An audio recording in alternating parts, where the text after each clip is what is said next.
In this episode, we'll be talking about 3 space stations from different sci-fi shows to find out which one is better equipped to take on the dangers of space. The Death Star will not be included in this list because it has a huge advantage over other space stations. Cardan-class space station.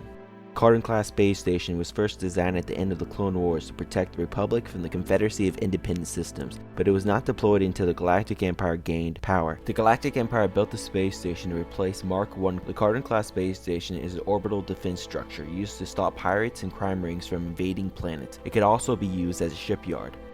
Population unknown. The Cardan-class space station is equipped with shield generators and armed with laser cannons, turbo laser cannons, ion cannons, and proton torpedo launchers. They are equipped with 12 to 96 TIE starfighters. Babylon 5. Babylon 5 was designed a decade after the Earth-Minbari War to be the last and best hope for peace. It was the last Babylon station built, with its predecessors either being destroyed by terrorist attacks or, in the case of Babylon 4, vanishing without a trace. It's stationed in neutral space orbiting around Epsilon 3. Their ports are open to all species. Babylon 5 was co-founded by the Earth Alliance and the Minbari Federation after the crippling financial loss of Babylon 4.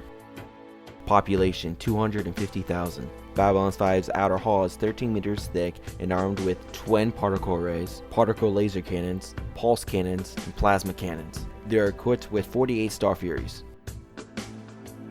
Deep Space Nine. Deep Space Nine, originally known as Torque Nor, was constructed by the Cardassians to orbit Bajor during the occupation of the planet. After the Cardassians withdrew from the station, it was taken over by Starfleet and the Bajorans. They're using the space station to protect the Bajoran wormhole from invaders. Population 2,000. Deep Space Nine is equipped with deflector shields and armed with 48 phaser arrays, 36 phaser emitters, 48 torpedo launchers, and 5,000 photon torpedoes. They are equipped with 4 shuttlecrafts and 1 Defiant-class escort. Now it's time to rank them. Coming in first place is Deep Space Nine for able to take on a full Klingon fleet. In second place is Babylon 5 for able to survive 30 years of constant conflict. I almost chose Babylon 5 to be in first place, but I didn't think they were able to take on a full Klingon fleet without any assistance.